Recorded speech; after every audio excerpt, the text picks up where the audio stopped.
I just want to offer an update for folks in the room. We're going to get started in about 10 minutes, and thank you very much for your patience.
Good afternoon, everyone. Thank you for your patience here at the end of session or close to it when we have a lot of different balls in motion. As always, we will start with committee introductions. Representative Sinclair, would you like to go first? Good afternoon and welcome. My name is David Sinclair for the people of the City of Ships in House District 50, which is Bath. Good afternoon, everyone. I'm Dylan Pugh. I represent House District 114, which is part of Portland. Good afternoon, Representative Rachel Henderson, House District 78. Good afternoon. I'm Danny O'Halloran and I proudly represent District 20, which is the industrial city of Brewer. Good afternoon and welcome, everyone. My name is Rachel Talbot Ross. I represent Senate District 28, which is on the peninsula of Portland, includes the Cascade Islands and the University of the Maine campus.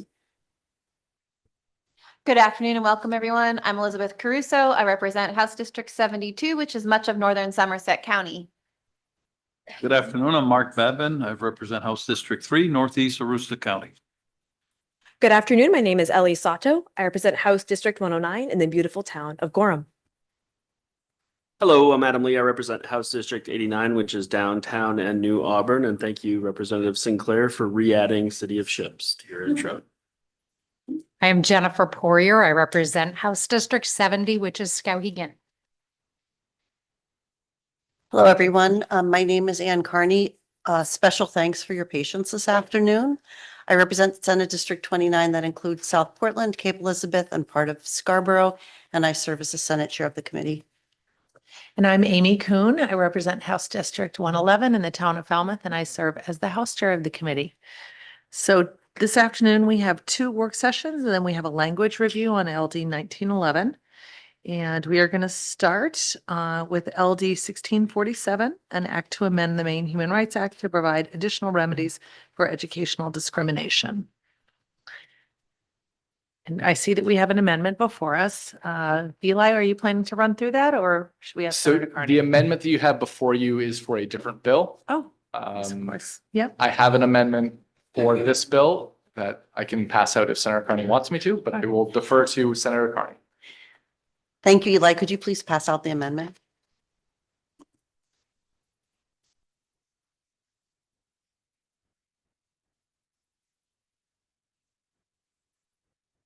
Oh,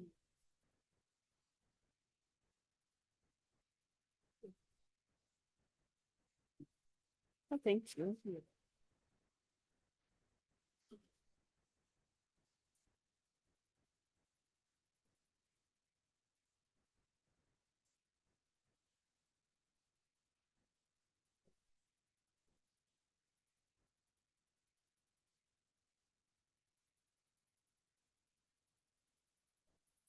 Right, Eli, if you could please just orient us for a moment and then if you could go over how this amendment differs from the original bill, that would be really helpful.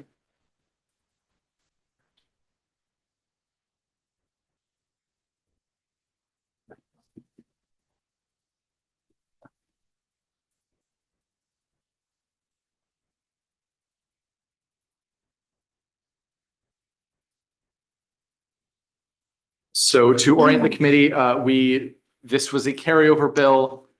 There were proposed amendments at the end of last session and further conversation between both the sponsor as well as members of the various stakeholders have been going on for a while. In terms of comparing this to the bill, really what you are looking at is a change to, it's going to be a new subparagraph B in that section 2 you see there. It's shaded, but it's lightly shaded. I'm still trying to dial in exactly the right level of shading to make it appear, but not be too hard to read. So I appreciate you bearing with me as always. And so really the new language there is that subparagraph B, the sum of compensatory damages awarded for intentional education discrimination shall not exceed $100,000 for each complaining party. I guess why of that inclusion, I would defer to Senator Carney. But that is, to my reading, the major substantive change that is included in this amendment. All right, thank you. Committee members, are there any questions for Eli on that change? Representative O'Halloran. So if one family had different complaints, it would just be limited to the $100,000? Or is it for each different thing? So there, in whatever given case, there are a number of different types of damages that could be awarded. This would add language that for each complaining party, the specifically to compensatory damages that they would be awarded would not exceed $100,000. And so if there were two complaining parties and one complaining party was awarded $100,000 in specifically compensatory damages, a different complaining party could also theoretically be awarded up to $100,000 in, again, specifically compensatory damages. This change does not address other types of damages. There is a scheme for those types of damages as well, but this change specific to the compensatory, and it caps for each complaining party. But one party being awarded damages would not affect another party's ability to be awarded up to that cap. Mayor Carney, did you want to address the amendment? I do. I was just looking quickly and I couldn't find it, but Eli, I was wondering if you would be able to pull up the definition of intentional education discrimination, just so that committee members know what, and I'm not sure that that is. Let me just see if I can find it in the Human Rights Act.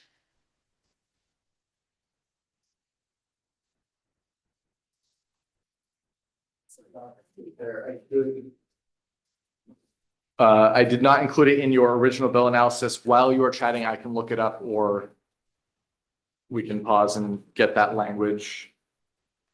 I don't think it's necessary to the update that I want to give the committee, but and just I guess, can I just Please. address the Yeah. committee? Thank you. So in the course of the work on this legislation, there was a concern raised by educational institutions that often they have their internal dispute resolution processes, and those processes are important because they really help resolve an issue when it first arises, so that you're not, wasting a half a year of education when the parties could have addressed the issue right when it happened. And often those are required by other laws, and there is an attorney here for the University of Maine system who can address and better answer your questions. And so we've had some really good conversations about the fact that the $100,000 cap does address to a great extent the concerns of the people who have concerns about the bill. However, we're looking at that paragraph C in subparagraph 7A, which is section 2 of the bill, to see if there's a way to include some language that would elevate the importance of pursuing that initial dispute resolution process if the educational institution has one. And many do, many are required by, for example, Title IX of federal law. And so, but we haven't come up with that language yet. We've been trying to do so and we don't have it, and I know that we are running out of time as a committee. And so I would ask that we kind of hold this over till tomorrow. If we could table it today, and I'm not making a tabling motion, and then let me continue to work on it. I think we could find that mechanism that would direct complaints toward resolution before steering them toward the courts. I did just want to note, because I heard somebody ask a question about the damages cap and what it's like compared to other claims. So under the Human Rights Act, in the employment arena, there are different damages caps that apply based on the size of the employer. And so this would be equivalent, the $100,000 is the lowest cap for compensatory damages. And that's for employers with more than 14, but fewer than 101 employees. And the highest cap is $1 million. So this is really trying to be consistent with the Maine Human Rights Act, but without engaging in that really difficult calculation of how we determine the size of the school. It's very different than determining the size of an employer. And so, but I think the real outstanding issue is there a way to encourage that or require that initial step of dispute resolution? And so and I would love to have some more time to work on that. I would also offer that the lawyer for the University of Maine system is here if people wish to ask him any questions. Thank you. Representative Lee?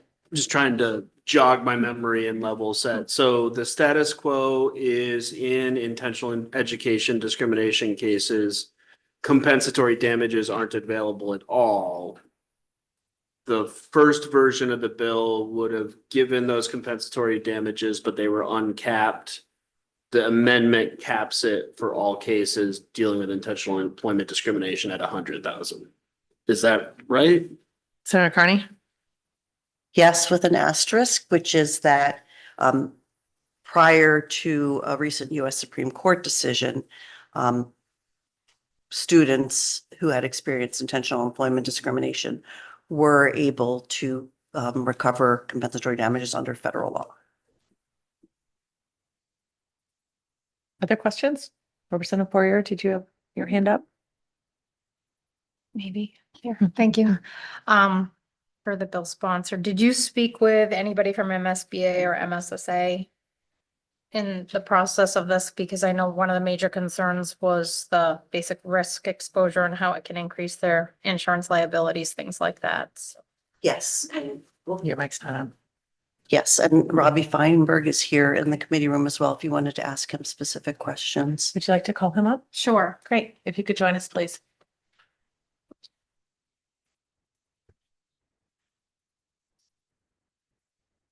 Hi there, Robbie Feinberg, Director of Communications and Government Relations for Maine School Management Association. Thank you for joining us. So basically, just to reiterate what I just mentioned, I just want to make sure that that our schools aren't seeing a larger exposure to risk, I guess you would say, because I know in my district, when you have anything as far as like insurance rates going up, things like that, those are solid. You can't change those. So to keep a flat budget, they're either getting rid of teachers or programs, and those are things that we're trying to avoid. So I'm just trying to gauge how this would impact each district with things like this going in. Sure. Yeah, I can share that. I mean, the original bill, particularly with the uncapped measure that was included there, we certainly had quite a bit of concerns with that. And our organization works with a lot of districts. We have insurance trusts, and we spoke with those folks, and they said that if there had been uncapped, that would have been a real issue. We think that the $100,000 limit would there may be potentially some increase. It's really tough to say, but it would be a much less than if it's uncapped. And would certainly limit any size of, potential increases in insurance if there is that cap there. Yes. My microphone wants to work. And I assume too that like a larger school district with more employees, more people around children, that sort of thing, your risk is going to be higher as well, because there's more of a chance that any kind of discrimination could happen if it involves more people, right? Yes, they also have different policies that have different, they often have a higher limit on how much they would be able to receive as well. So it's tough to say for sure. And I apologize, I'm not the expert in our organization on that particularly, but it's kind of mixed depending on that. That's kind of tried to be taken into account when it comes to what policy you choose and how your carrier determines what you ultimately get. Thank you very much. Thank you. Any other questions? Yes, Senator Hagan. Thank you very much.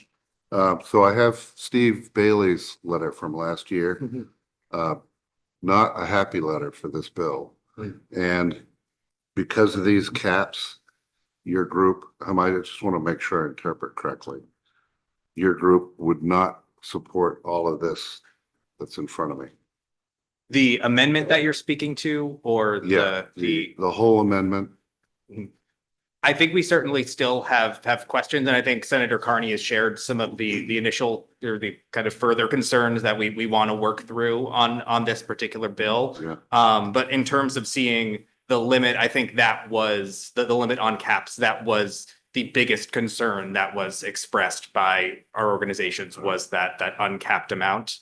I could also work, if you'd like, to get more information. I'm just kind of seeing today the kind of cap put into this, and could work to get from our insurance folks if they could get a sense of, what's that going to mean compared to the original bill, and what will that mean? I can work to get that information if that'd be really helpful. good. Yeah. Sure, thanks. Appreciate it. absolutely. I'll work on that. Any other questions for Robert Feinberg? Yes, Representative Crusoe. Madam Chair, and just overall, any changes in budgets for our schools that this would incur? Yeah, I think, again, as I think I shared with Representative Poirier, it would just, we do expect there likely would be some increase in legal fees, just naturally, if there's going to be some sort of additional, way that there can be kind of an opening and loss somewhere. So it's really difficult to judge. What we heard from our carriers was a general, yes, there would be more costs because there probably would be more cases that could be brought. But it's really difficult to say how much, and I think we would expect this to at least limit those costs compared to the original bill. Any other questions? Thank you for joining us. Thank you. We do have the lawyer here for the University of Maine system. Did anyone have questions for him? Okay, not seeing any. Any further discussion? We have had a request to table this bill allow for one more day's work on it. Yes, Representative Halloran. Quick question. Is there currently any caps on what they have now? I mean, Senator Carney. It's my understanding that under federal law, there weren't any caps, but if I'm wrong, please correct me. But so the reason for this bill is in part because the federal availability of compensatory damages has discontinued because of a US Supreme Court case. And so there is no current availability of compensatory damages in these education discrimination cases. okay. Thank you. Representative Lee. The language that you're working on, is it something to the effect of requiring litigants to participate in the in-house school process in order to have access to compensatory damages or attorney's fees? Yes. However, the real reason for the internal process is to have a quick remedy so that the student's education is not disrupted. And it would be only if that process fails that one would presumably go to court to bring an action for employment, for education discrimination. So the hope is, and the way the employment laws work as well, is that there is the dispute resolution that's offered by the respondents is really about trying to make the complainant whole before something gets to the point where it's in court. Yes, Representative Lee. I think I definitely appreciate the additional work to be done on that. And from my perspective, it's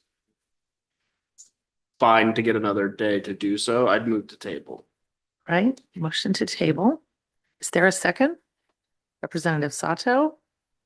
All right, we'll try to do it by a show of hands. All in favor?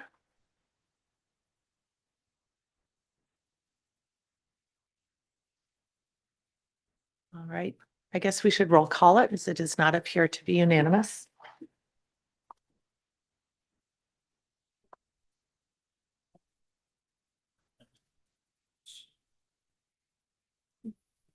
Yeah, we've had a motion to table.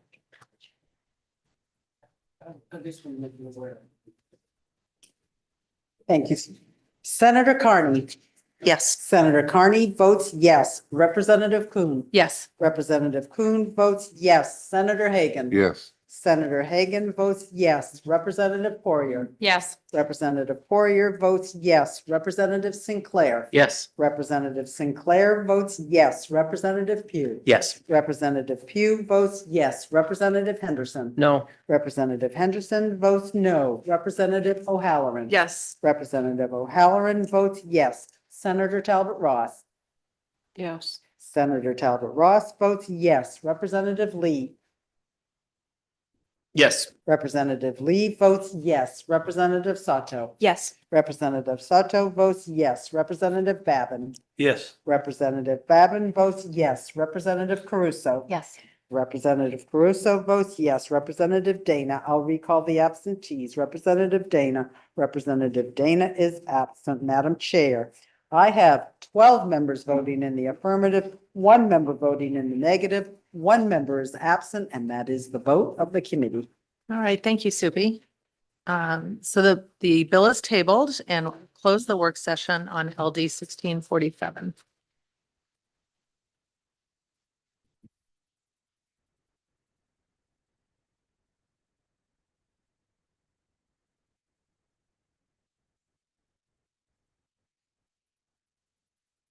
Eli, we need to wait for the bill sponsor for a few moments for our next work session, so perhaps we can move on to the language review on 1911 in the meantime.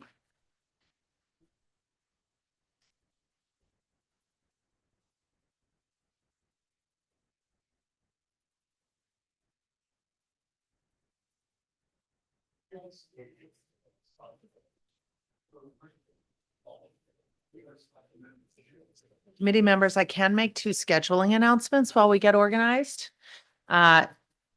First, it is possible that we will finish our committee work tomorrow, in which case we will not need to meet on Friday. So we'll make a final decision about that tomorrow when we see where we are. The other request is that you hold March 27 for judicial confirmation hearings.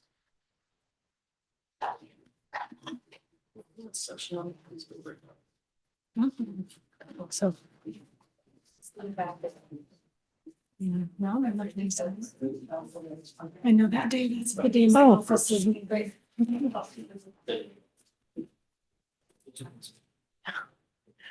All right, Eli, now that you've gotten everything out, our bill sponsor has arrived. So we'll ask you just to hold please on that. And we will open up the work session on LD 2176.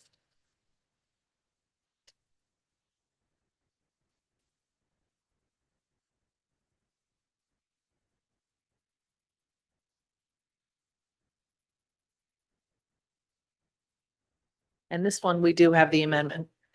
Yes, so LD 2176, you will remember we had a second public hearing on a new amendment. Supi is passing out I don't know that we ever saw the first bill analysis, but this is technically the second bill analysis on this bill that I will go over in a moment. Much of what is contained in my bill analysis is just listing questions that people had. The amendment that you have in front of you also has a chart in the back that discusses what the reasoning for a lot of those changes are, which includes some of the language about questions that people had. When we get to that point, I will defer to the sponsor or one of the other fine members of the public that are behind me to discuss that. But starting with that blue bill analysis, this is LD 2176 as originally titled, an act to create a right to judicial review under the Maine Civil Rights Act for persons erroneously detained. As we saw with the public hearing the other day, it is proposed to be a new title, an act to safeguard personal information and strengthen tenant rights in Maine. That first paragraph is the original summary of the original bill. As we all know, even when things are amended and we work on them, right now, technically, the original bill is as the original bill. So that summary is there. If for whatever reason you pass this just straight ought to pass, that would be the bill. But as you go to that second paragraph, the sponsor's proposed amendments. This bill had a second public hearing. The amendment increases the penalty when a landlord enters the dwelling of a tenant without reasonable notice from $100 to $250. The amendment would also make it illegal for a landlord to disclose personal information of a person or a member of the person's household if the person is a tenant, prospective tenant, occupant, or prospective occupant of a rental property owned or managed by the landlord to any person without the express consent of a tenant, prospective tenant, occupant, or prospective occupant, expected in the response of a judicial warrant or exigent circumstances. That is a summary based on the amendment that the public hearing was on. I know that the amendment before you today slightly alters some of that. We will get to that in turn. The amendment creates a $1,000 penalty for a landlord who discloses personal information in violation of this act. The amendment would make any agreement by a tenant to waive the rights or benefits provided by this act void.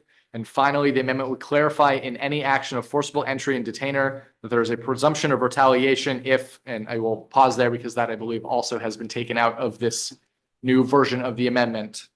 There were a number of other suggested amendments based on testimony at that second public hearing. In testimony, Representative Lee suggested limiting language to allow a landlord to initiate a lawful forcible entry and detainer, or commonly known as eviction proceedings against the tenant. The ACLU had some First Amendment concerns and suggested removing the rebuttable presumption language and narrowing the definition of personal information.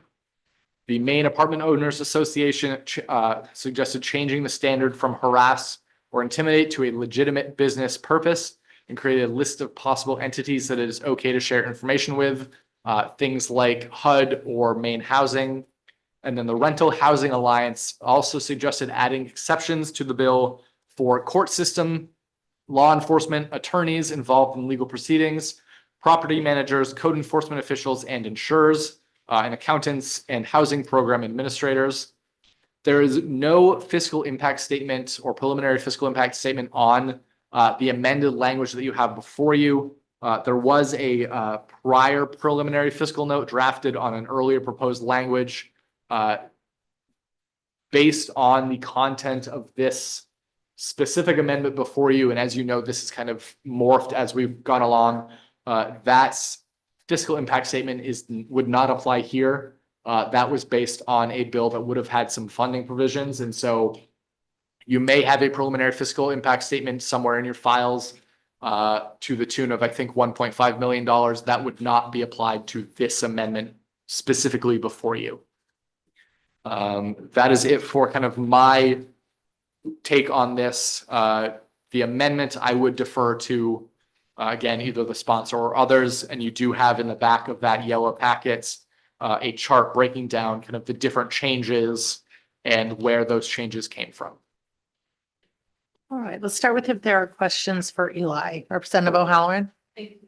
As I'm looking at this on the blue form under sponsors proposed amendment, and it says occupant. So if you have a lease and this person's not on the lease, they're just an occupant in there without the landlord's, current prior knowledge or permission, you're not allowed to disclose their name to anybody?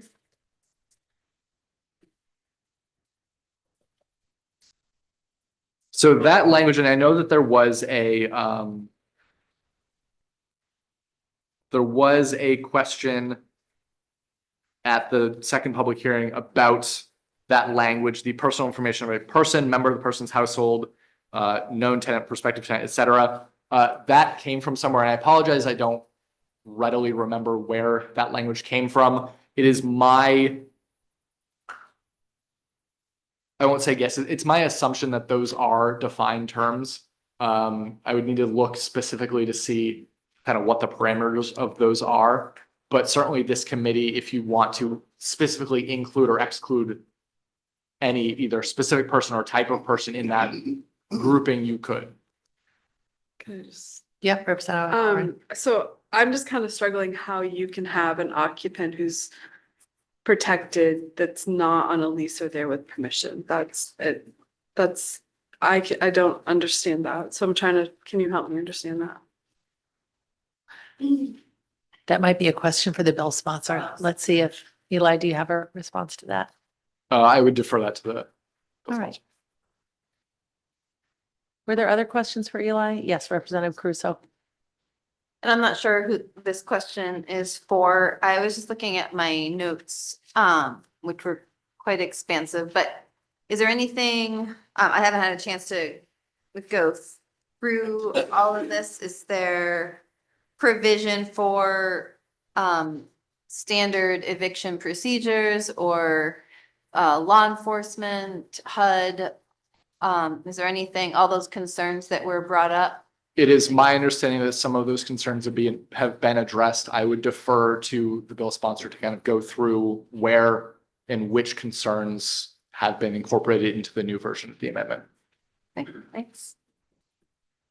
All right, why don't we invite Senator Doosan up to join us, please? Thank you, Madam Chair. If I may, a group of folks have worked hard on producing this amendment language, and I would like to, rather than try to paraphrase, I think that if, with your permission, we could have Frank come up. He could be more direct in responding to questions. All right, thank you. Thank you very much. Please join us. Good Welcome. afternoon. If you could start introducing yourself. My name is Frank D'Alessandro. I'm a quasi-retired attorney. Legal assistance at Maine Eagle Justice. Okay, so to answer the first question that Representative O'Halloran raised, so the disclosure of information under definitions 1 subset I, it would be identifying information about a tenant or any resident of the tenant's household, which would apply there. And then also under the exceptions sections, it would be notwithstanding subsection 2, a landlord may disclose the personal information of a tenant, prospective tenant, occupant, or prospective occupant. So it's designed to relate to everybody who lives there. If you'd like to ask a question, please put your mic on. Sorry, yes. I mean, I understand the words you're saying, but I just don't understand how somebody who's not there with the knowledge or permission of the landlord, or the landlord finds out about it, how they can be prohibited from releasing their name for a variety of reasons. Like maybe they want them, gone, removed, evicted, or Okay, so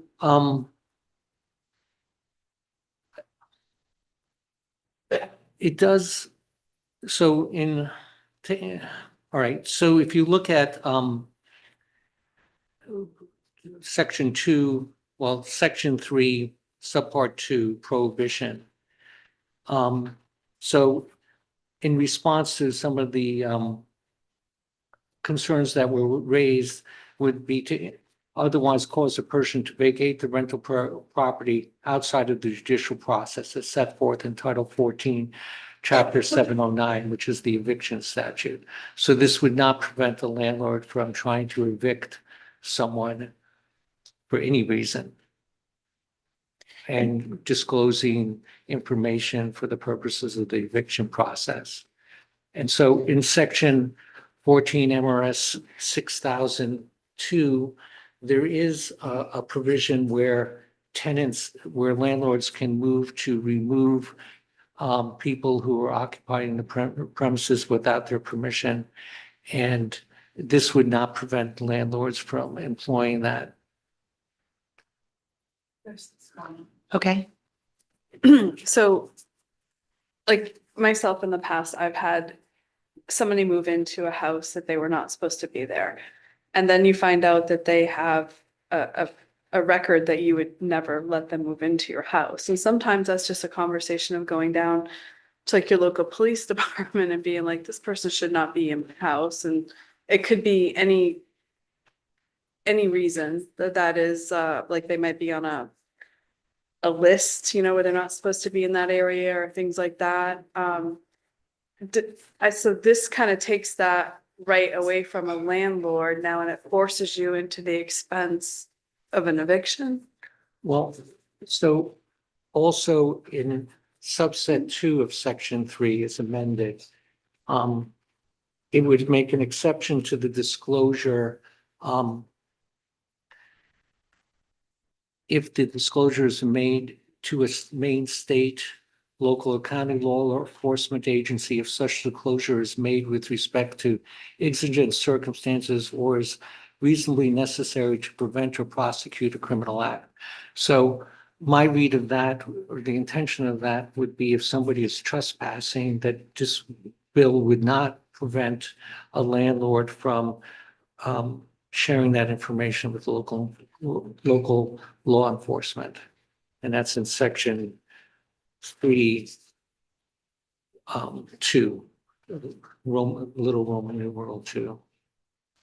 Would it be helpful, you jumped right into answering questions, and I wonder if it would be helpful instead to just start by walking through what the changes are that were made and what the purpose of those changes were, and that might sort of proactively resolve some questions. So one of the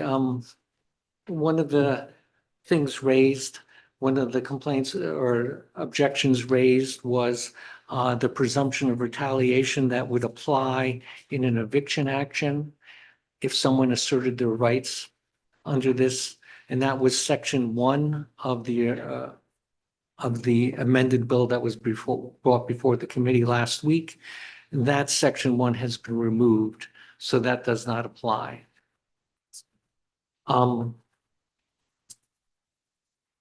Then there were concerns raised about the language of this bill would prevent a landlord from evicting a tenant because the disclosure of the information to the court as part of the eviction process. And so in section 3 of the bill, the original amended bill, subset 2 was amended in this language to say it would be a violation to vacate a rental property, but it would not be a violation if they were doing it as pursuant to the judicial process. So it says a landlord's agent or any person acting under the direction of landlord may not disclose this information with the intent to vacate a rental property outside of the judicial process, so, as set forth in Title 14, Chapter 709, which is the eviction statute. So this would, as amended, it would not prevent a landlord from doing that, from bringing an eviction.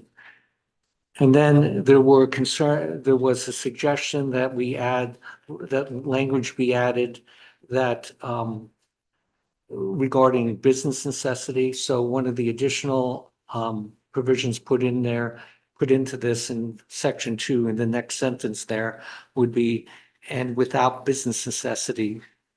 So it includes the landlord's business necessity as a defense and would not be a violation of the statute if the landlord disclosed the information as a result of business necessity. There was concerns raised about whether or not the rebuttable presumption in this section, section 3, was permissible, and that has been removed. So you see the strikeout in the last 2 lines of section 2, section 3, subpart 2, removing the rebuttable presumption that a violation of the statute meant if the landlord disclosed this information, it would be a per se violation of the statute. And then section 3, with the exceptions, there were a number of concerns raised about whether, the exceptions that needed to be included. And so little I, it would be in response to a valid discovery request, subpoena, or judicial warrant with respect to any state administrative, state, or federal judicial proceeding. 2 is made to a state main, this is what we discussed just recently, is made to a main state, local, or county law enforcement agency if such disclosure is made with respect to exigent circumstances or is reasonably necessary to prevent or prosecute a criminal act. So that would cover trespassing and other things like that. 3 is reasonable necessary to the sale or refinancing of the property. So there were concerns raised that if somebody wanted to sell the property, you would need to disclose how many tenants were there, what their, payment history and all that was to, which I guess would go to the value of the real estate. Or is reasonably necessary to the application for receipt of funds and services related to housing benefit programs that would include not only HUD, like Section 8 programs, would also include general assistance or any other type of state-funded program that might be out there. And then I guess this is misnumbered, but the next one is reasonably necessary to respond to a municipal request from a municipal code enforcement officer. So in cases where there's been complaints about the conditions of the property that needs to be investigated by code enforcement. And so then there were concerns about raised about that making this an unfair trade practice act would give too much power to the Attorney General's office to bring a complaint which could result in very significant fines for the landlord. And so that was taken out. And the rest of the remedy section was left in there. And then the last section, the severability clause, which was put in there in case some part of the statute was found to be unconstitutional, was taken out because the major concerns about the unconstitutionality of the statute surrounded the rebuttal presumption that someone who disclosed this information would have to then prove that it wasn't a violation of law, because that was removed, and the severability clause was also removed. Thank you. That's helpful. There are questions? Yes, Representative Caruso. You. Is there anything about property managers, insurance, housing administrators, anything like that? Attorneys involved in legal proceedings? Well, the intent of the change to be able to bring an action around Title 14 an eviction proceeding, I think would cover the contact of an attorney. And also, I believe that the attorney-client privilege would, this is not designed to, and I don't think it does, prevent a landlord or any other entity talking to their attorney about a case. Or having the disclosure of information that's relative to the case.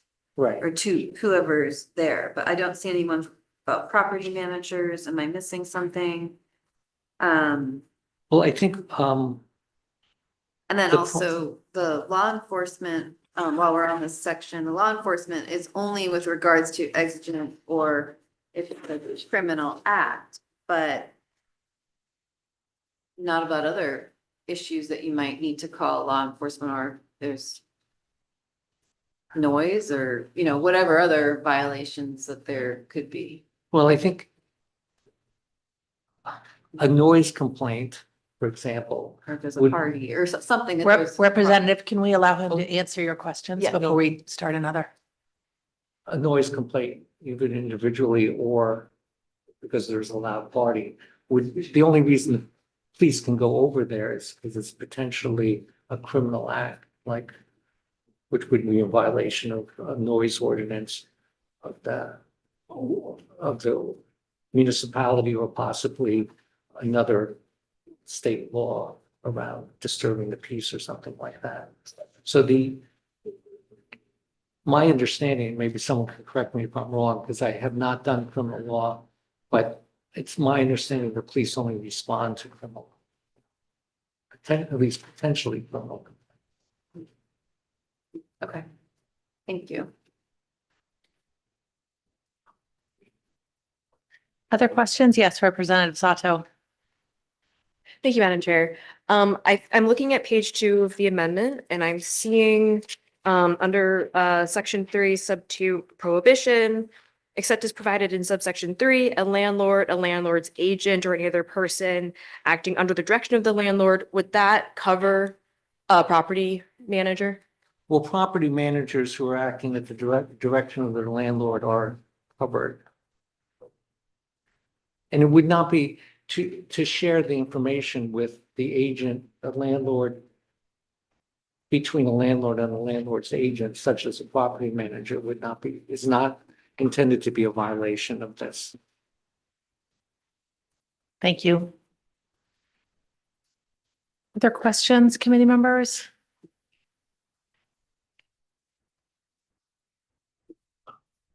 All right, is there any other information the committee would like before? Motion, yes, Representative Poirier. I see Attorney Bernier here. I'd like to have his thoughts, please. Okay.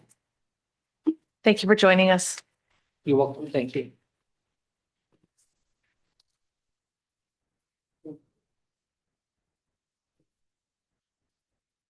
Welcome. Mike, Dan Bernier, representing Central Maine Apartment Owners Association.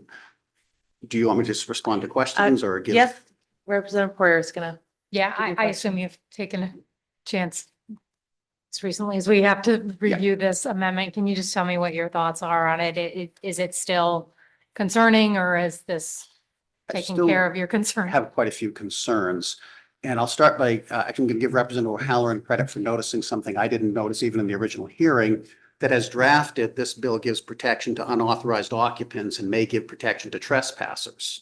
Now, you can still bring an eviction process against them or something, but the definitions here, definitely unauthorized occupants. And I can see, and I think it's arguable, are you extending these protections to trespassers?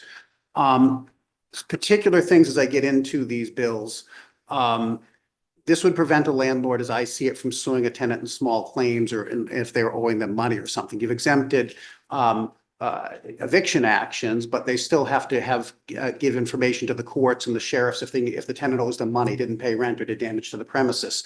I would see that still as a violation of this law. And I'll get into the sections. I'm going to give you what I see the problems, and I'll tell you the specific wording that I think triggers those.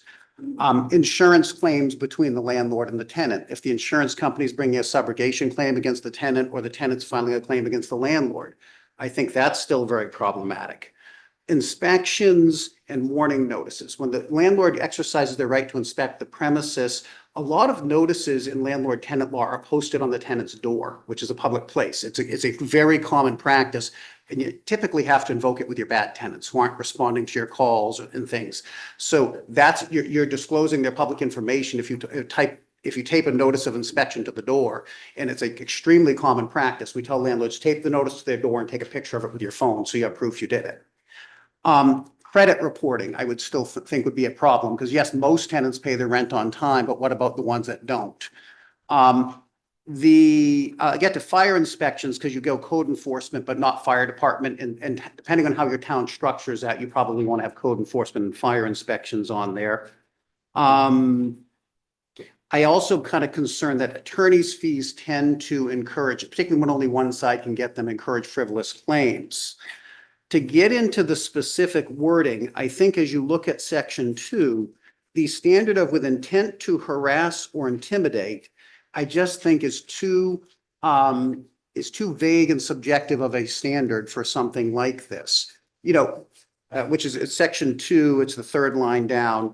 Actually, it's section 3, but 2 prohibition.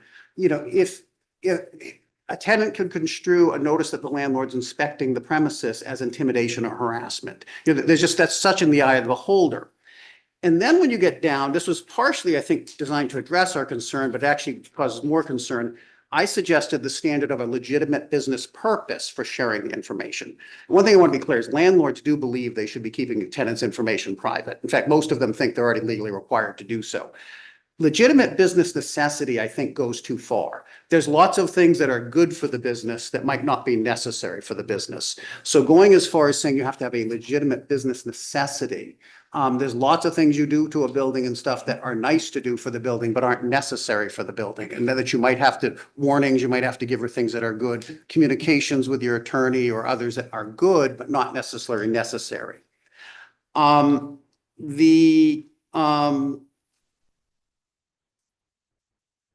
Some of the other, I mean, I just on section.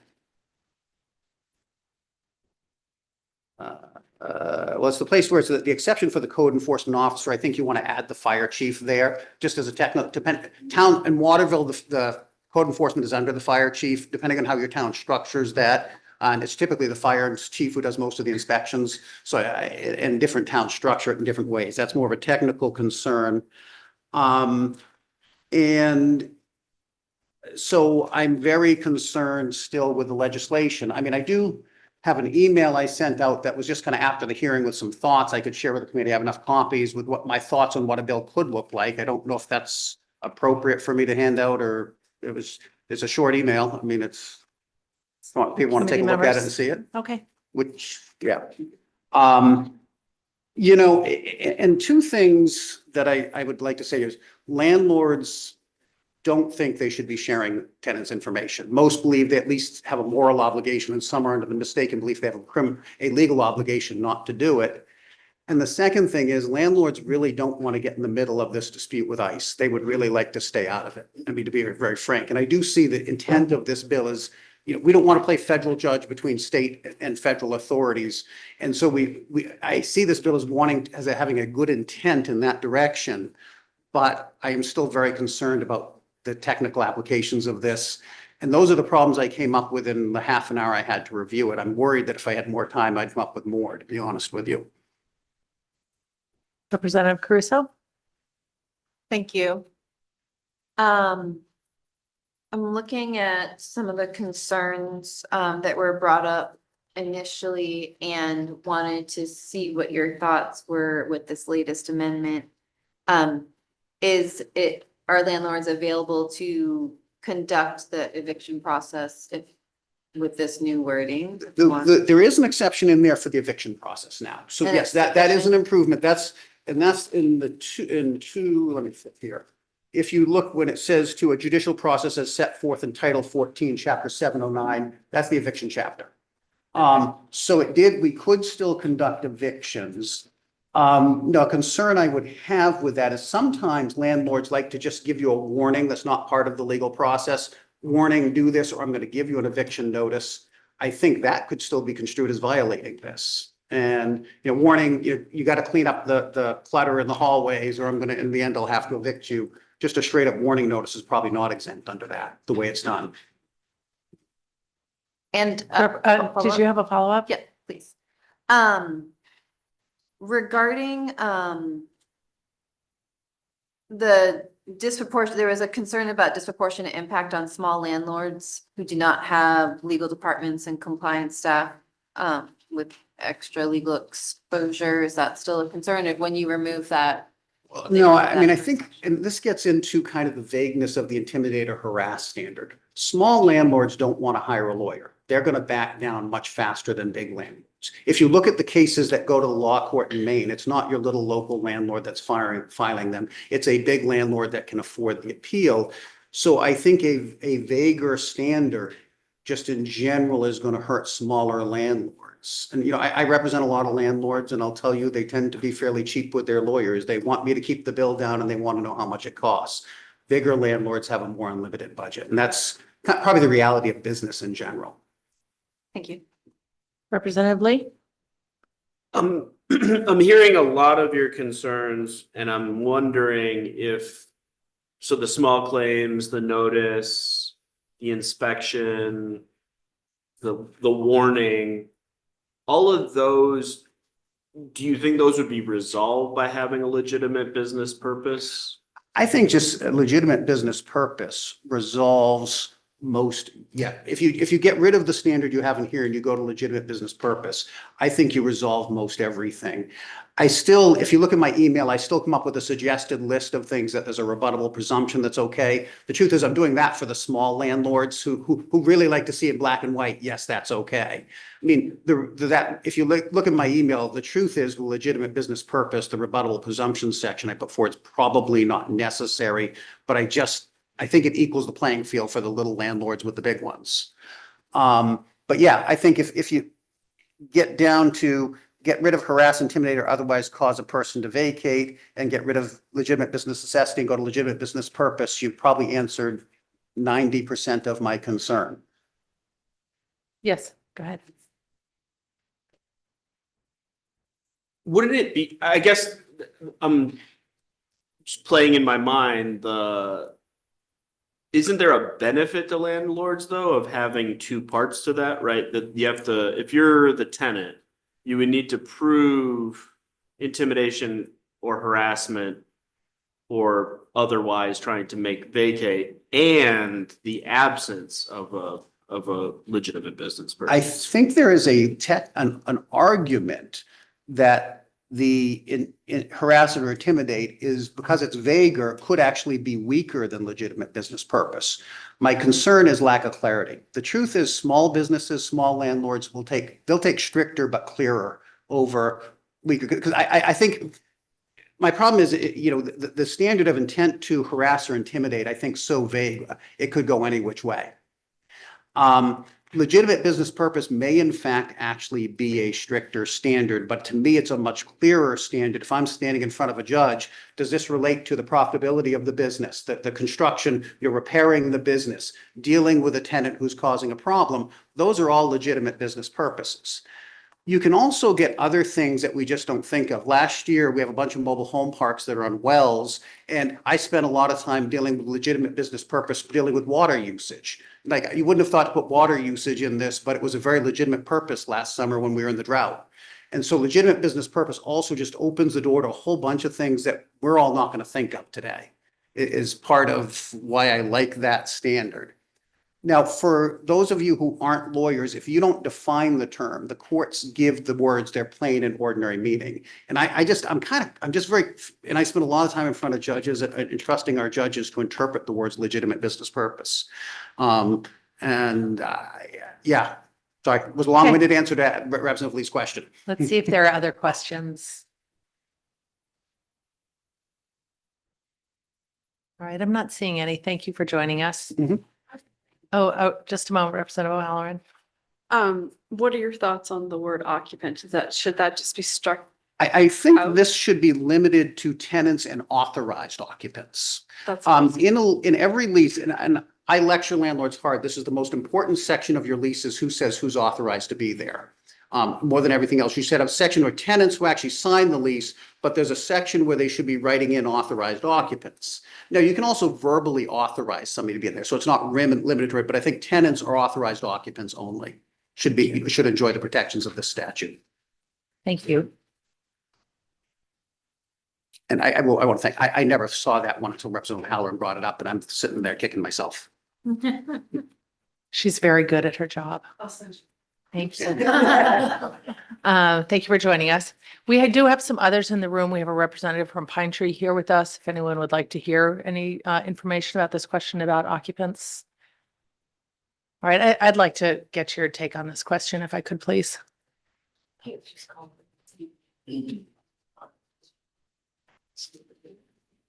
Good afternoon. Thank you. My name is Chris Merritt. I'm the managing attorney of the Lewiston Office of Pine Tree Legal Assistance. Great, thank you. Do you have any insight into this question about occupant versus tenant? I do, yeah. So the main eviction statute, starting at 14 MRS 6001, uses the term occupant quite a bit, quite frankly, including in the section about when a landlord files a eviction action, who can be included. And there's named tenants, and then there's occupants or all other occupants. So on an eviction notice, for example, if a landlord is evicting a household that includes tenants and people that are not tenants but are otherwise living there, they'll check the box that says all other occupants. So I believe that the amendment as proposed, in fact, reflects the language that's commonly used in statute when referring to people who are not tenants but who are living within an apartment building. So what would the impact be of changing that to authorized occupants? I think it would narrow the scope compared to what is in the eviction statute, which, as Attorney Bernier had mentioned, when you see these things in the real world, perhaps that would have unintended consequences that are maybe not types of things that we would be thinking about right here. Okay. Representative O'Halloran. Thank you. I mean, I guess as I'm sitting here, you're looking at things through the scope of evictions. And, for small landlords, medium-sized landlords, eviction process is extremely expensive. So if you have somebody that's an occupant, sometimes you can just have them removed by pointing out that they're not on the list or going down to your local police department or whatever when you discover that truly unlawfully there because they're not legally there. And not everybody wants to be forced into an eviction process. So I'm struggling. I mean, I see where you're coming from, but I also see how, I guess I'm struggling, like, how is this really going to help your mid to small size landlords? Because this is definitely forcing them into the legal process. And that usually starts at least $7,000. Yeah, I have two thoughts about that. The first is I agree with Attorney D'Alessandro that going to the police department to report someone's unlawful presence is not going to violate this statute. I think, that's trespassing, right? And if someone's truly unlawfully there, then that's an exception to the statutory bar. And the second piece that I'd like to just address is that at Pine Tree, we see lots of cases come in where there's actually a dispute about whether or not someone's an authorized occupant versus just an occupant. And I think this would create a lot of difficulties, frankly, in figuring out the difference between an authorized and unauthorized occupant. And it might take away the rights of some people who, after going through a judicial process, were in fact considered either tenants or authorized to be there despite the dispute. Thank you. Representative Lee? I find somewhat compelling the idea of legitimate business purpose as a means of resolving a lot of the unforeseeable consequences in these cases. Do you have any input on that? Yes, thank you, Representative Lee. So I do, and as I was listening to Attorney Bernier, I was thinking about the fact that the amendment currently has really a two-part test. And I think that that's how the court is going to look at this statute if it is in fact adopted as is. I think the court's going to look at, was there intent? And then if there's intent, was there a legitimate business purpose? And the way I analogize that is looking again in the eviction realm, just because that is what I do on a day-to-day basis. Under the statute that allows for a presumption of retaliation for complaints about warranty of habitability and that sort of thing, for example, we can raise that.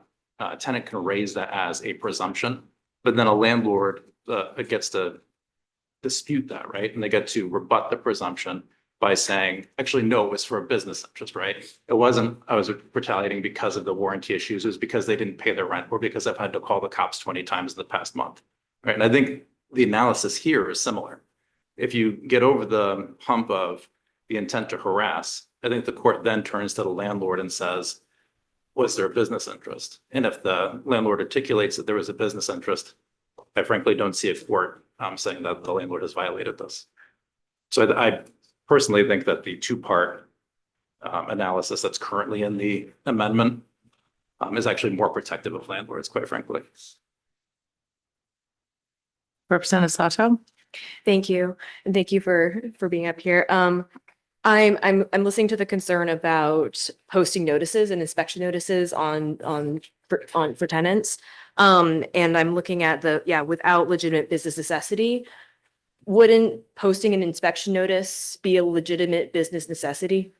I certainly think that it would be. And I also would want to draw the committee's attention to the fact that it also says without the permission of the tenant, right? And maybe not in a tenancy it will, but in a leasehold, you're going to have a document that generally says, because leases generally do say, how notices are presented to the tenant or to the landlord. And if the tenant signs that lease that says that they agree to notices being provided on their door or whatnot, then I think that would satisfy that provision. Representative Sinclair? Thank you, Madam Chair. I may be the only one who got a little twisted when you were first speaking with Representative Lee. I heard him to ask whether you would have any continued concerns or any new concerns if we were to switch the wording from legitimate business necessity to legitimate business interest. I heard you answer, and then I heard Representative Sato ask specifically about the necessity language. I didn't hear you identify any concerns, if you have any, with the proposed switch to legitimate business interest. Are there specific scenarios you're envisioning where that slight broadening, or maybe it's a big broadening, of the language would present difficulties that are not also presented by legitimate business necessity? To be quite honest, I think from my point of view, the thing that I find most important is that the intent language is in here, because I also think it talks about your intent as a legislature, right? So the intent to harass or intimidate, I think that's the most important language to keep, whether it's business necessity or business purpose.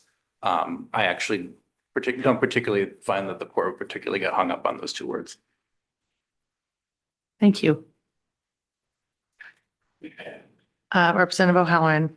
Thank you. I'm still kind of struggling. Because again, it just seems like, and I don't know if you share my concern, but legitimate business necessity is going to be much harder for a landlord to prove the necessity of it than it is legitimate or business interest, because you can show that you had a business interest in doing this action, whether or not it was a necessity, might be up to a judge. And I just feel like this is forcing landlords into a situation of litigation of going before a judge. And that's so expensive. And I just worry about, and I don't know if you're concerned, but just losing those small landlords. And I'm not sure how do you see that playing out? Sure. So I think, and again, I'm not super concerned with the language. I think if the committee wanted to adopt interest as opposed to necessity, frankly, from a tenant's advocate point of view, not all that concerned about it. But I will also say that the concern about landlords and litigation may be less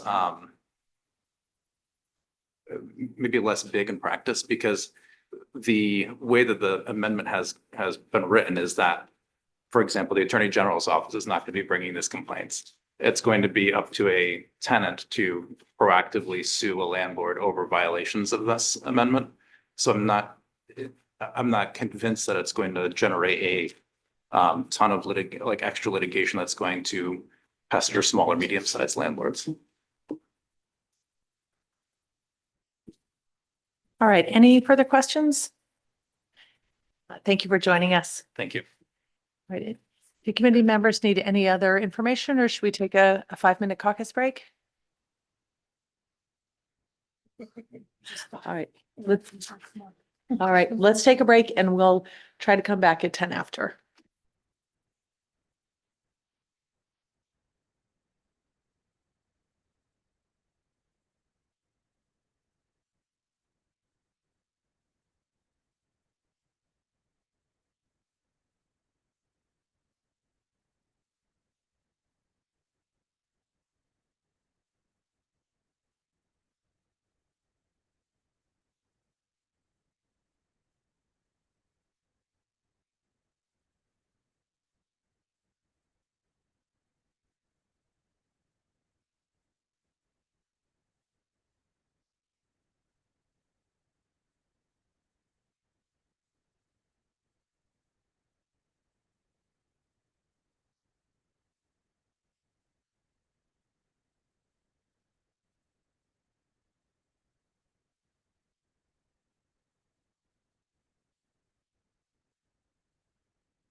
Committee members, if you could find your seats, please. Let's head out.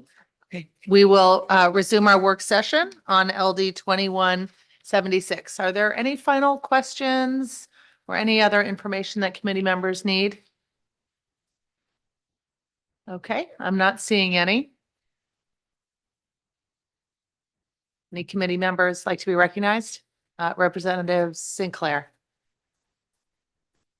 Thank you, Madam Chair. I move ought to pass as amended, with the base amendment being the yellow brief from March 17, 2026, with the additional amendments of in section 3 of that amendment on page 2, 3 sub 2, the prohibition section, changing the phrase legitimate business necessity to legitimate business purpose.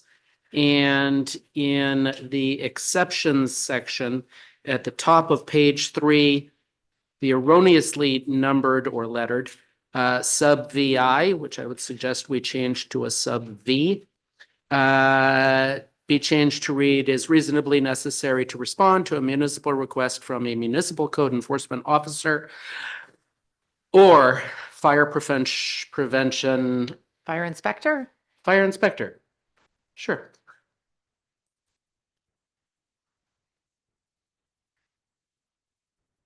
Yes, Eli. And specifically with respect to numbering and the formatting and whatnot, that will all change. For example, the low Roman numerals, those are not what we'd use in that, breakdown. So those will switch to what they would be, which I think is paragraphs A, B, C, et cetera, just to that point. So that will all kind of change and get fixed in the normal course of business.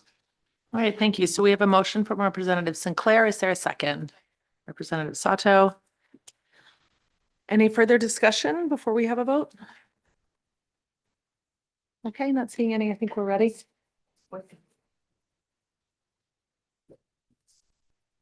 Thank you, Madam Chair. Senator Carney.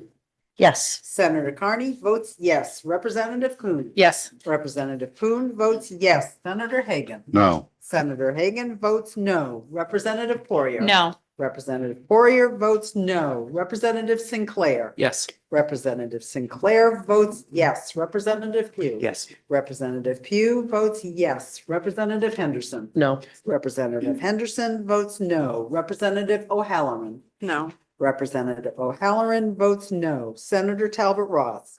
Representative Lee. Yes. Representative Lee votes yes. Representative Sato. Yes. Representative Sato votes yes. Representative Babin. No. Representative Babin votes no. Representative Caruso. Representative Dana. I will recall the absentees. Senator Talbot Ross. Senator Talbot Ross is absent. Representative Caruso. Representative Caruso is absent. Representative Dana. Representative Dana is absent.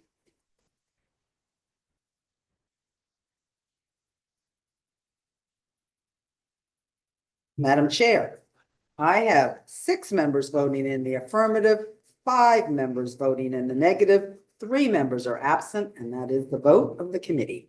Thank you. And for those voting in opposition, what is your report?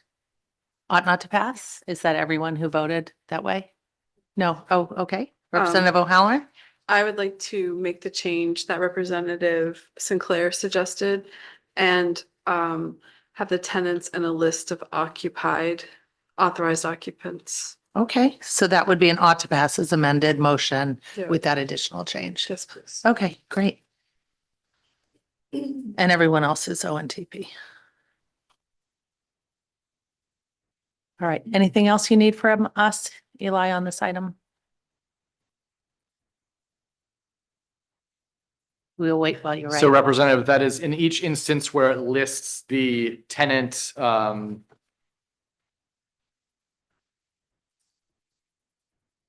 tenant prospective tenant occupant or prospective occupant, do you want it to say tenant, prospective tenant, or authorized occupant, or do you want authorized occupant or authorized? Do you want all 4? Do you want to all 4 just adding authorized to the 2 occupant parts? Great, thank you. All right, thank you. So we'll close the work session on 2176. And our final bill for the day is language review on 1911, and we'll check in with the bill sponsor.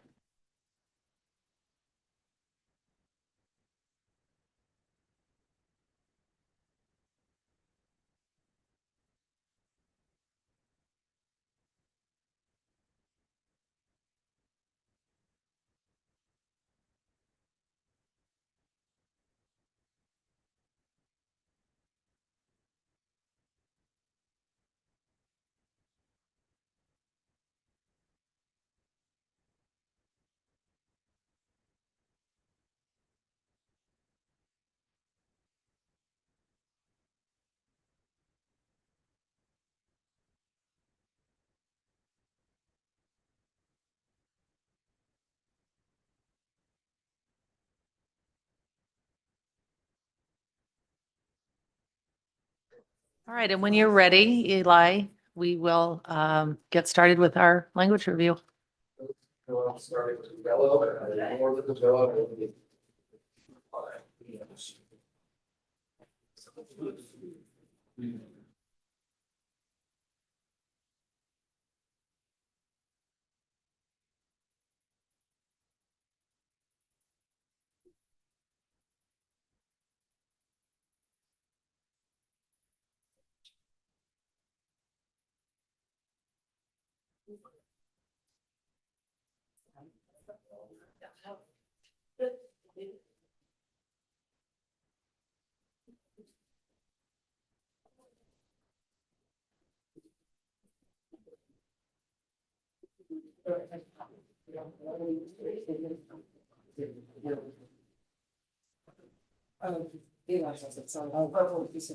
It's coming. It's coming.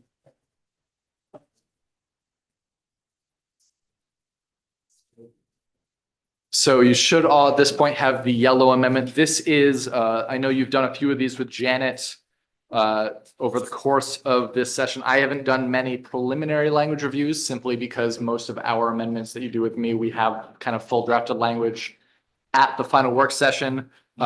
We did for the most part with this bill. However, there are some changes, be it formatting or other, that I did during the course of the drafting. And I do have some questions to go through with you before we get to kind of some other concerns included on that purple sheet and white sheet that we'll get to.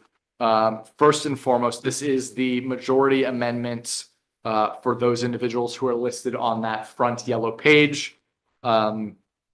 If you go to, or I guess there's a couple of ways we can do this. And so I'll defer, but there are some questions about kind of the overall piece of legislation that I have that I think that the members of the amendment would just need to answer. Mhm. And then there's the conversation, the separate conversation regarding the purple sheet and et cetera. Do you want me to address those first questions first? I think that makes sense. We'll go through the yellow sheet first. Great. So if you turn first to page 3, or I guess starting on the bottom of page 2, you have that section 2402, the prerequisites for automatic sealing of criminal history record information. I have kind of reformatted those two sections to have first eligible criminal conviction and then second the eligible non-criminal conviction. And so for eligible criminal conviction, you have it must be an eligible criminal conviction and only if it is, and then it has the list of those requirements. One of the requirements is that the eligible criminal conviction does not contain a court order for restitution. My question on that was it the intention that even if, or I guess positing a situation where there was a court order for restitution, but it has been fully paid, would that conviction be sealable, or is it the intention that if there was any restitution issued, that it is not? And so I think if one way or the other, we can clarify that language. Representative Sinclair. My memory of this point, because this was raised during at least one of the earlier hearings we had on this, my memory of that is that this was put in intended to encompass all of those convictions that contained a court order of restitution, whether fully satisfied and discharged or not, simply because the court's information systems, not only presently, but also in the anticipated future, fail to be able to identify satisfied restitution orders. That's my memory also, Representative Lee. Yep. Yes. So in that Clarifying. case, then that language can stay unchanged. Yep. The second is when you move down to the eligible non-convictions. The paragraphs B, C, and D, those are the same paragraphs that are in for the eligible non-convictions. My question there is, was the intention to cover any eligible non-conviction regardless of what the underlying original charge was? Or is it just those underlying non-convictions that, were they a conviction, would be an eligible conviction? And that's just a clarity point on myself that I couldn't recall, so I just wanted clarity. Senator Talbot Ross. Yeah, thank you, Madam Chair. If you just repeat that question slowly, I think I have the answer for you, but. Sure. Okay, because it is around the underlying charge. Is that where you're going? Yes. Okay, so, and the underlying is a conviction or just a charge? Just a charge. So the question is for an eligible non-conviction. For example, I could have a Class C criminal trespass. That's, if it was a conviction for a Class C criminal trespass, it would be after following the steps under the eligible conviction, it would be allowed to be sealed. If it was a Class C criminal trespass that was then dismissed, it would be allowed to be sealed under a non-conviction dismissal. However, if I had, for example, a Class B theft, a felony level theft, it would not be allowed to be sealed. If it was a conviction for Class B felony theft, it would not be allowed to be sealed as a conviction. My question is, if that Class B theft was dismissed and it was a case that had a single charge of Class B theft, would that dismissal, is the intention to allow that dismissal to be sealed under this law, or is it just a dismissal of a charge that were it a conviction is allowed to be sealed? If I'm following you, the intention is for this to apply to all non-convictions. So, Regardless. because if you weren't convicted of it, Right. why would you want a record that you weren't convicted of it? Yeah. If the courts, not legislators, Yeah. not the public, if the courts have decided that you are not convicted for that charge, then this says you should not have a record of not being convicted. Yeah. The courts didn't prove it. The courts did not prove it. You are not convicted of that crime. So all non-convictions is the answer. Is that consistent with other committee members' recollection? Yeah, mine as well. Senator Carney? Yeah, I was just wondering, is under the current law, is that non-conviction information available? I thought it wasn't, but perhaps I'm wrong. There are some instances where it's not, there are some where it is. I think the intention to add this eligible non-conviction is to cover the instances where that information is available for whatever reason and under, I suppose the purpose of this bill shouldn't be. So more of a covering basis rather than attacking something that was intended to not be before, if that makes sense. Thank you. And I'll pause and say that my questioning these pieces are not, it's not questioning or trying to reopen a discussion on the policy. It's more, I just want to make sure this document is reflecting your intentions as the voting members of this amendment. Yeah, we appreciate that, Eli. Thank you.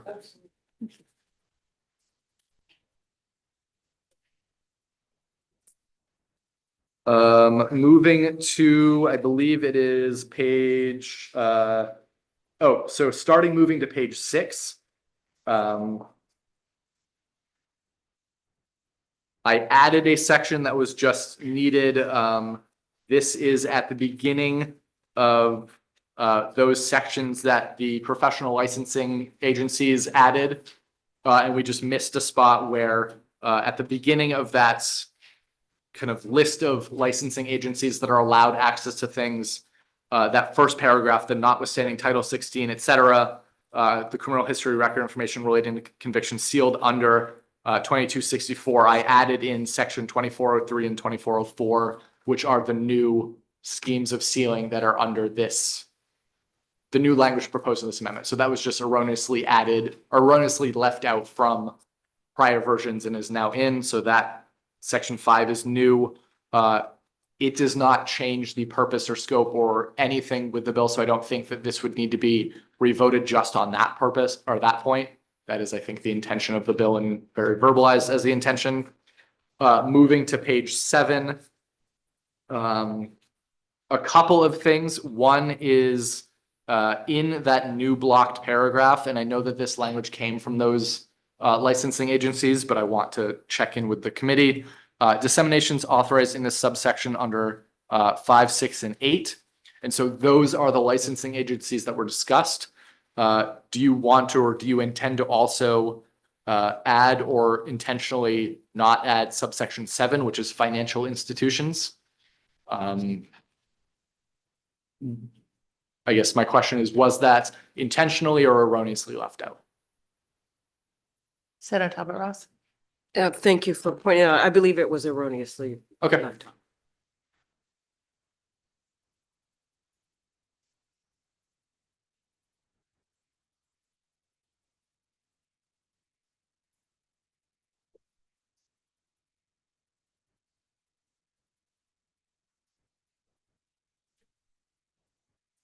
The next point that I have is that that paragraph needs to be reworked.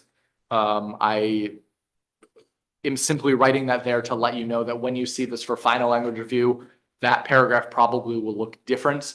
It is at its current stage. It's kind of a list of sentences that are, you know, any entity receiving this will do this, and then any entity. And so I think it needs some structural reworking. I did not have the brain capacity to do that prior to this. So I just flagged that there, that will kind of rework format wise, but the substance will remain the same. All right, Senator Talbot Ross. Thank you, Madam Chair. I was in error.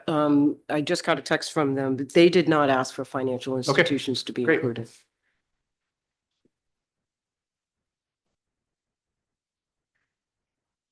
Representative Sinclair.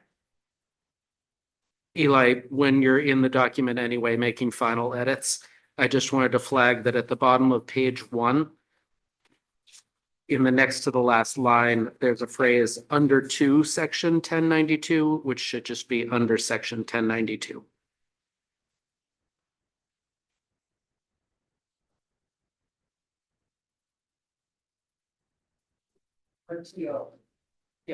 Oh, yes, I see that now. Yes, thank you.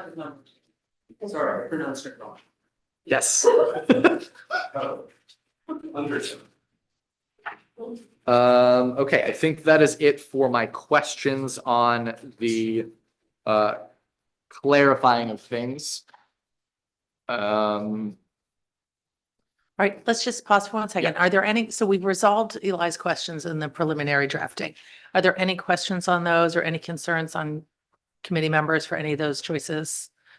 Okay, great, thank you. Now let's proceed. So next step is during the process of doing the fiscal notes work, the judicial branch, and they are here and can certainly speak to their concerns. They came up against some further implementation issues. I think in the course of that discussion, there has been discussions back and forth with myself, with the sponsor, et cetera. I think that there is new proposed language that might address some of those concerns, which you should have in purple, and I can discuss that. I don't know whether we want to first hear from the branch or for me to explain purple and then go from there. I guess I'll defer to where you want to go first. Okay, great. Okay, so why don't you walk us through what these changes are first, what the amendment is, and then we could get into the basis for those. Sure. So this amendment, this purple sheet, instead of printing off a whole new amendment, I gave you just the sections. So this is in addition to section 2402, which begins on the bottom of page 2 and runs through page 3. What this would do is it would add to the beginning of subsections 1 and 2, except as provided in subsection 3 to both of them. And then it would add a subsection 3, which currently has the heading of ineligible criminal convictions and non-convictions. That might change slightly. But the intention there is if 2 or more charges arise from the same incident, transaction, or set of facts, they're considered to be a unit. If a person is not entitled to sealing of one charge or conviction in a unit, the person is not entitled to sealing of any other charge or conviction in the unit. Some of those words, such as unit, might change. I know in our kind of judicial branch, we use case, and there's some language there. The intention behind this, or I guess the goal of that language is if there is a case where, say there are 3 charges, 2 of the charges are eligible criminal convictions to be, or rather 3 convictions in that case, because we as the main judicial branch, we group things in cases versus individual charges, and those cases are based on a single occurrence or incident. And so if there's a conviction that has, say, 2 eligible criminal convictions that would be allowed to be sealed if they fall under all of the requirements of this amendment, but there is 1 conviction in that group of 3 that would not be eligible, what this new language is saying, because there is that 1 that is not eligible, the entire case is not eligible to be sealed. The intention behind that, and certainly both the sponsor and the judicial branch can expand upon that, but the intention is to limit the need for manual review and going into each individual case where some may be allowed and some may not. And it's trying to address an issue that would create a kind of substantial amount of volume of manual review by the judicial branch. You have in front of you that white sheet that has some charts. That was some of the preliminary work on looking at, based on the amended language prior to the inclusion of the purple language, what in a number of cases per month that would look like, both with the prospective sealing as well as when we get into the retroactive sealing. I think this language might address a lot of that kind of very large volume of manual cases needing to be reviewed per month. I don't know that it fully gets there. I think, it's a progress, and certainly others can speak to that. But the intention there is to try and limit the amount of just high volume cases that require a manual review by, members of the judicial branch staff. And I guess I'll pause there. Senator Talbot Ross. Thank you, Madam Chair. First of all, I just want to thank you for all the work that you've done on this bill and for always being so accessible to make changes, no matter what hour of the day it is. And so, Eli, we really do thank you for the work that you've put into this and so many other bills. The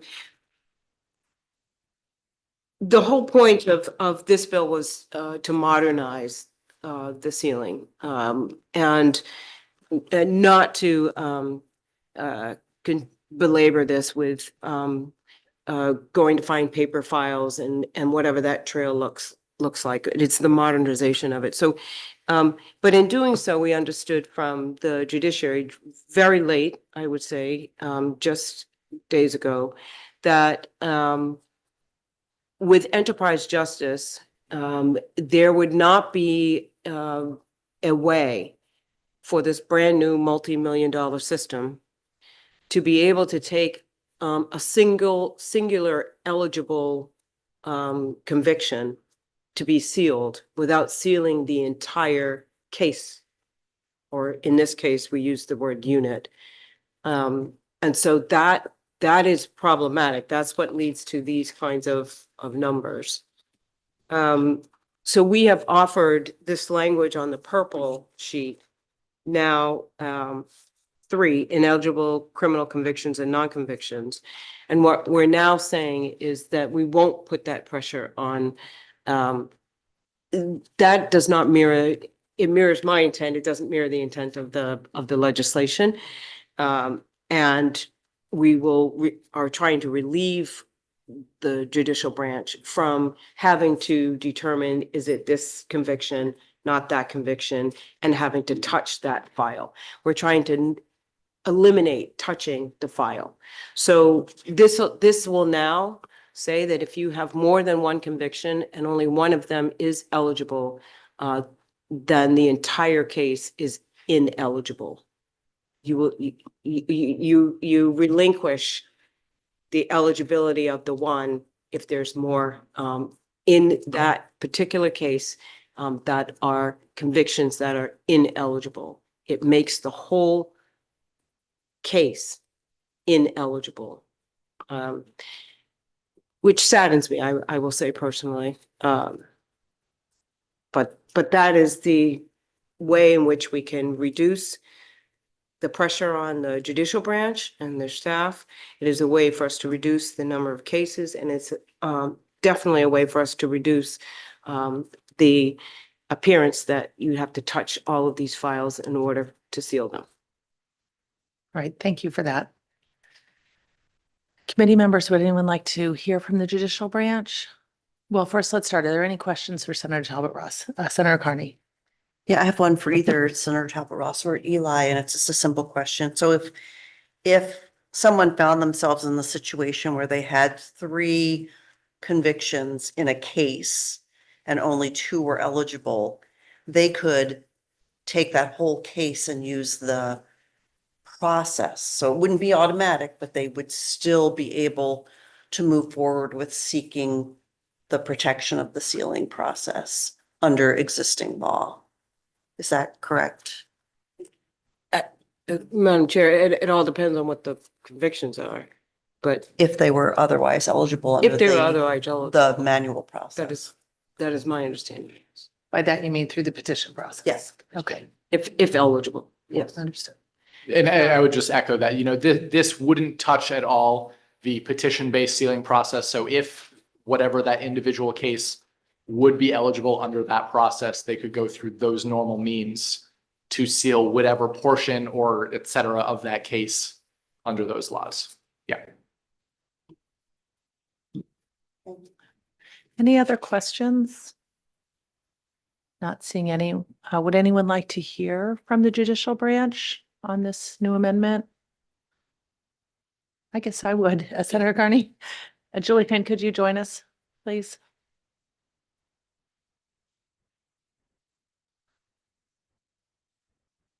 Good afternoon, Julie Finn for the Maine Judicial Branch. Thank you. Could you just advise us whether this amended version it appears to be workable for the judicial branch?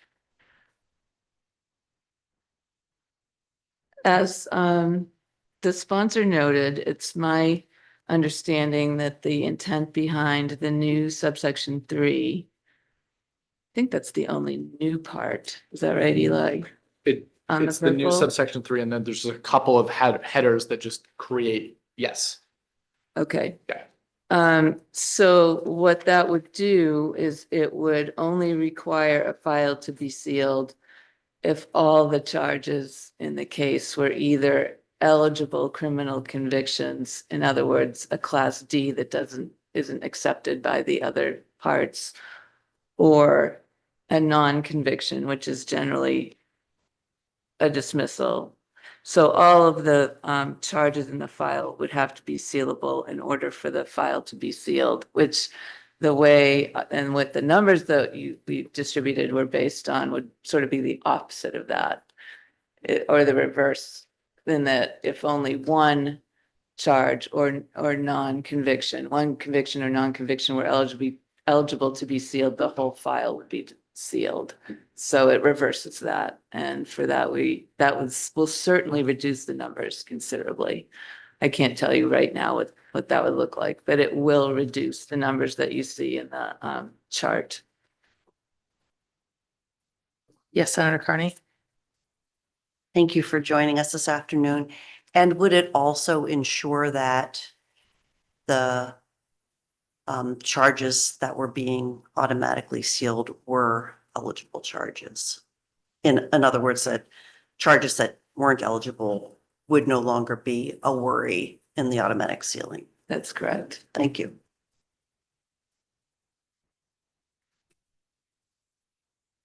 Any other questions for Julie Finn? Not seeing any. Thank you. Thank you. So Eli, am I correct that this is a substantial enough change? We would need a motion to reconsider and a new vote? Yes. Okay. So is there any committee discussion before we get started? Okay. Not seeing any. Senator Carney? The bill sponsor earlier said something to the effect that it saddens you to narrow the scope. And I agree with you. It's the number of convictions that would be automatically sealed is much, much narrower under this version.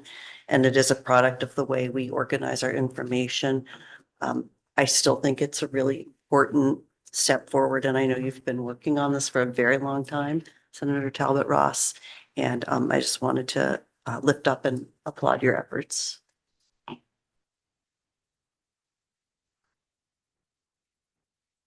All right.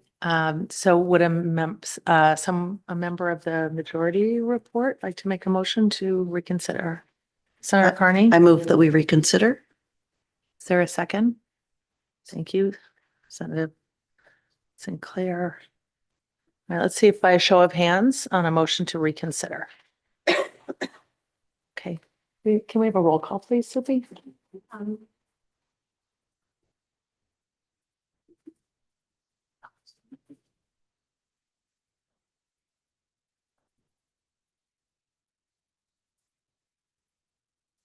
Madam Chair, Senator Carney. Yes. Senator Carney votes yes. Representative Kuhn. Yes. Representative Kuhn votes yes. Senator Hagan.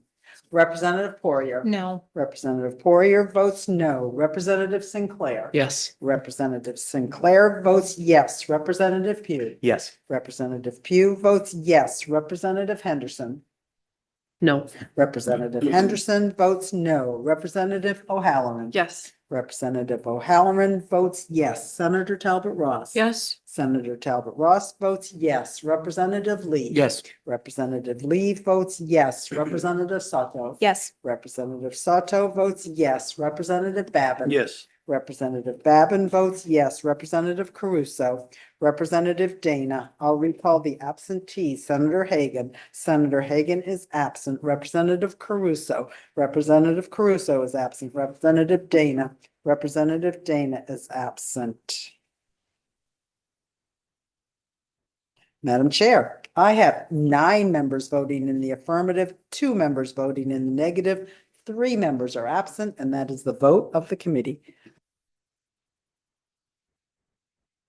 Motion to reconsider prevails. And now is there another motion? Senator Talbot Ross? I move ought to pass as amended based on the corrections that we have made through the purple form. And I don't believe I have to include any of the language review stuff. So just based on this new additional proposed language. Thank you. Thank you. Is there a second? Seconded by Representative Pugh. Any further discussion? I just wanted to echo what Senator Carney said. I know this is a smaller reform than you hoped for, but I do think it's very significant and it will serve the people of Maine. So thank you. I think we're ready for a vote, Supi, when you are.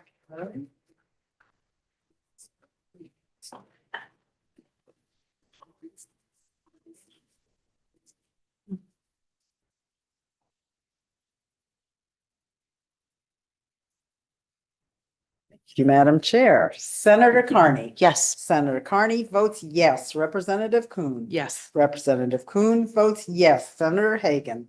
Representative Poirier. No. Representative Poirier votes no. Representative Sinclair. Yes. Representative Sinclair votes yes. Representative Pugh. Yes. Representative Pugh votes yes. Representative Henderson. No. Representative Henderson votes no. Representative O'Halloran. No. Representative O'Halloran votes no. Senator Talbot Ross. Yes. Senator Talbot Ross votes yes. Representative Lee. Yes. Representative Lee votes yes. Representative Sato. Yes. Representative Sato votes yes. Representative Babin. Yes. Representative Babin votes yes. Representative Caruso. Representative Dana. I'll recall the absentee. Senator Hagan. Senator Hagan is absent. Representative Caruso. Representative Caruso is absent. Representative Dana. Representative Dana is absent.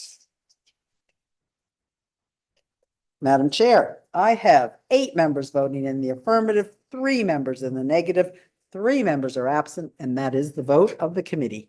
All right, and those who voted in opposition, what is your report? Not to pass. And Representative O'Halloran? Okay.